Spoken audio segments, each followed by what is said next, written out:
Oh, tingnan nyo naman mga kadunatics, ito. Bakit napaka-blurry nito?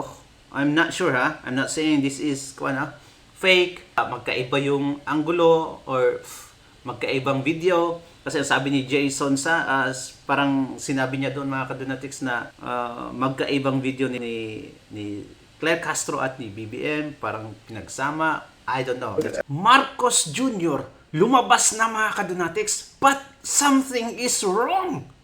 Nako naman. Panoorin nyo itong mga kadunatics. Pinuna kasi ni Jason ngayon lang, April 8, 2026 mga kadunatics. Kita nyo naman yan, di ba? Ang lumabas na video today na okay si Marcos Jr. At ito ang saad ni Jason sa mga kadunatics, Ayan.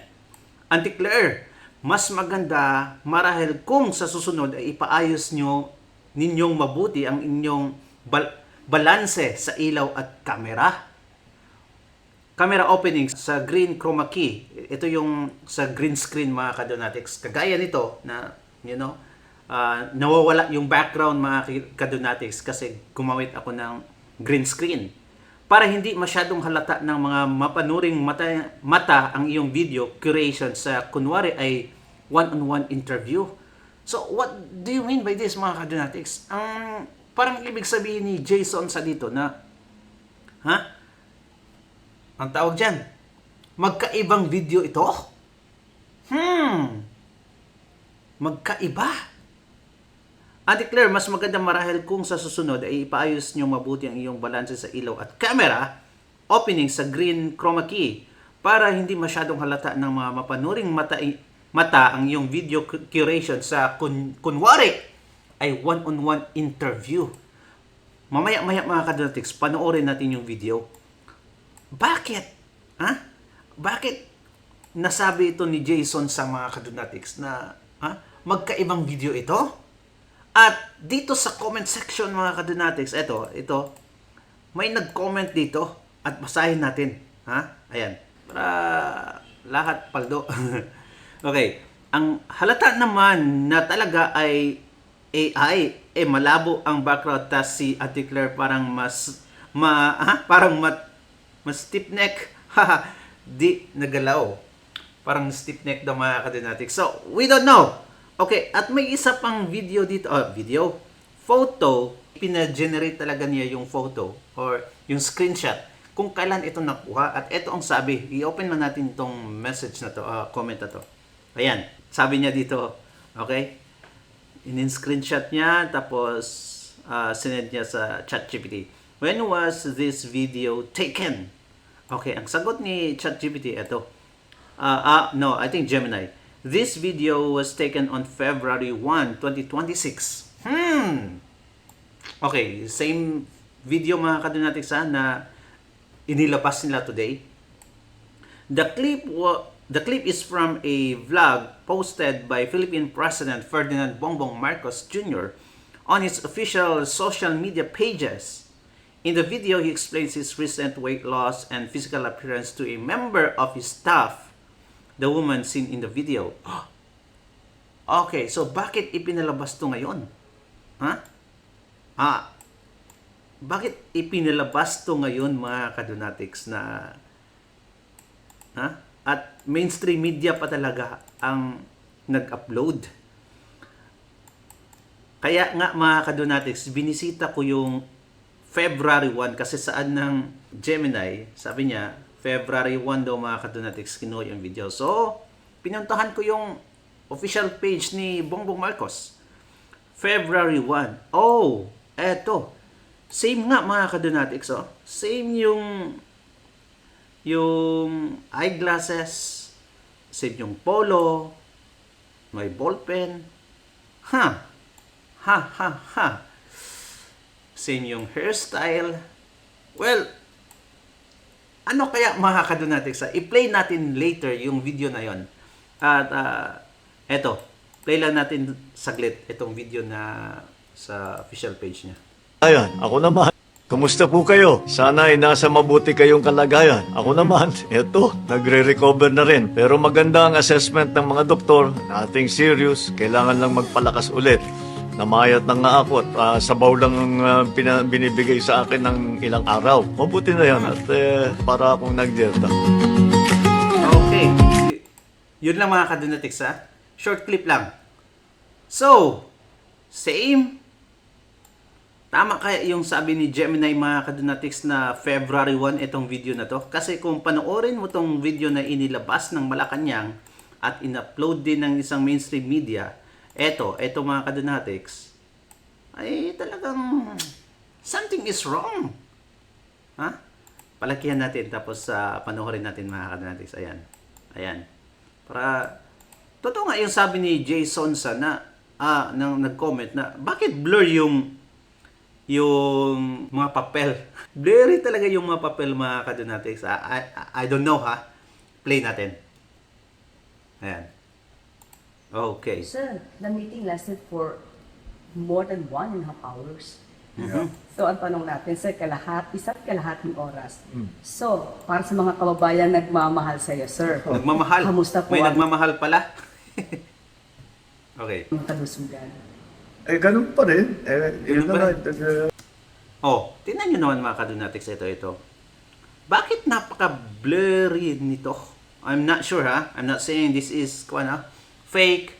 Baka magkaiba yung angulo or magkaibang video. Kasi sabi ni Jason parang sinabi niya doon mga kadonatics na magkaibang video nito ni Claire Castro at ni BBM. Parang pinagsama. I don't know. Let's I'm go on. struggling kasi ayoko tumaba ulit. Nawala na yung taba ko. Baka babalik. So that's what I'm taking care of. But I want to magpapasalamat naman ako sa mga nag-aalala sa akin. Huwag niyo pong masyadong siniseryoso. Alam mo naman ang social media, palabiro yan eh. At wala po tayong problema. I'm back to my regular exercise. I've been back to my regular routine for the last 3 months na ito na patuloy lang yung aking ginagawa. Watching usual, watching my health, making sure that I'm always ready to do the work. So, yung diet nyo, sir, Wala na. regular na, okay na po? Wala nang bawal. Matagal nang wala na. burger. More than 1 month na akong walang bawal. Actually, wala naman talagang bawal. Marami lang suggestion. Iwasan ko ito, ganito. Iwasan mo yung masyadong mantikain. Pero wala na yun. Hindi ko na masyadong iniisip na yun. Napansin ko lang dito, napakapangit ng quality mga kadonatics. The fact na galing to sa PCO, Presidential Communication Office mga kadonatics nung video na to, napakapangit talaga. Ano bang klaseng camera yung ginamit nila dito? Like, kahit na 1080 pixel mga kadonatics, ito pa rin yung lumalabas. But anyway, sir, Blurry lahat. good news pa rin. Because yung US and Iran agreed to have this 2-week ceasefire. That's right. What do you think po, paano ito makakatulong sa globally, sir, at sa atin? Well, natural. Kasi kasama dun sa agreement na pinag-usapan, na dun sa ceasefire, na bubuksan ang Straits of Hormuz. Ibig sabihin, yung mga number one, yung ating mga seafarer, libo-libo na naiiwan dun sa seafarer na nakaparking lang dun nag-aantay na makapasok o lumabas. So, magagawa na nila yung kanilang trabaho. Pangalawa, we will then hopefully be able, yung mga supply na nailakad natin habang nag-aantay tayo ng bumukas, baka pwede na nang padaanin. At kasama na rin dyan yung Baka pwede yung padaanin. Focus yun mga kadonatics yung pwede yung padaanin. Hindi nga nag-agree yung Iran mga kadonatics. Normal lang talaga na makadaan. Basta lang mga kadonatics, magbayad kayo ng registry. Ay dako, walang pakialam yung Iran mga kadonatics na kung dadaan doon. As long as hindi papuntang US yung oil mga kadonatics or sa mga kaalyado ng US. yung naging arrangement natin sa Iran na pumayag naman sila na Philippine flag na vessel at pwede nilang paraanin. Panoorin nyo yung previous video mga kadonatics. Doon nyo malalaman na mali itong mga pinagsasabi ni Marcos Jr. at yung mga supplies na papuntang Pilipinas, pwede nilang padaanin. And then, of course, to provide security and care of our seafarers. So we will take full advantage of the 2 weeks to increase our supply as much as possible and to continue to make whatever arrangements are possible. We are all hoping and praying that the 2-week ceasefire will extend further if the talks go well.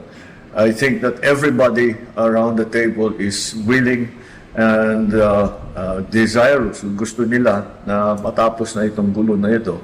So hopefully all the parties will come together. But we have the 2 weeks. We will take as much advantage of it as we possibly can by assuring the supply of petroleum products in the Philippines and hopefully being able to do something about the pricing kasi luluwag na ang market. So, it's a very simple demand and supply situation. So hopefully we will medyo bababa ang presyo ng langis. Pero titignan natin because it's so volatile. Anong na-notice 2 mo, mga weeks kadonatics? may not be enough time to bring the prices down. But maybe if it is extended further than that with the prospect of even better situation following, then prices will start to follow. We will, of course, immediately adjust. Yeah. Oh, we will pray for that, sir. Oo. Thank you very much, Mr. Thank you. President. All right. Salamat. Salamat Thank you. po. Okay. Obviously, mga kadonatics, para sa akin, okay, para sa inyo, kailan to kinuha yung video or separate video ba to mga kadonatics kay Claire Castro at kay Bongbong Marcos? What do you think? Comment down below mga kadonatics. Kung titingnan nyo, nilabas ito, okay, 1 hour ago mga kadonatics, okay? Makita nyo naman yan dito. Ewan ko kung makita nyo. Ayan, 1 hour ago, okay? 1 hour ago mga kadonatics. Ang title, Marcos yes, Iran ceasefire welcome window to boost fuel supply. Alright? So, ano sa tingin nyo mga kadonatics? Is it really taken today or matagal na tong video na to? For me, I have my own opinion mga kadonatics. At ito, bakit naka-blurry itong mga paper na background? I really don't understand. Pero tapos yung quality is napaka-pangit. But in my conclusion mga kadonatics, matagal na akong nagagawa ng video at ganito. In my conclusion, I would say this is real mga kadonatics and taken today.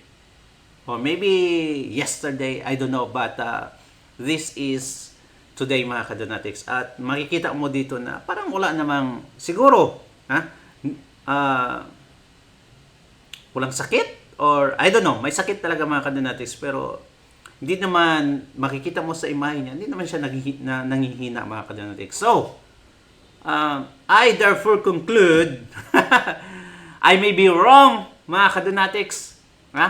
Kasi kung balikan natin yung sinabi ni Jason sa, ayan, okay, wait a minute, ayan, Auntie Claire, mas maganda marahil kung sa sunod ay ipaayos ninyong mabuti ang iyong balanse sa ilaw at camera. O nga, pangit nga yung angle mga kadonatics. Kaya, tingnan nyo naman, habang nagsasalita siya sa isang presidente, hindi nakikita yung mukha niya mga kadonatics. Like, really? That kind of interviewer mga kadonatics? Hindi pwede yan, for a journalist mga kadonatics. Hindi yan mapapasa. Kasi, tingnan nyo, parang ano yung tawag dyan, asset si Auntie Claire dito no? Na hindi pakilala. Yung identity, hindi magpapakita mga kadonatics ng identity. Well, pangit nga talaga yung angle nito. Tapos, ano pang sabi ni Jason sa opening, okay, sa sunod ipayos yung mabuti yung balance at ilaw camera, opening sa green chroma key para hindi masyadong halata ng mga mapanuring matang yung video curation sa kunwari one-on-one interview. Well, I think this is one-on-one mga kadonatics at taken today or yesterday. Who knows? Kasi yung topic nila mga Kadonatics is very new.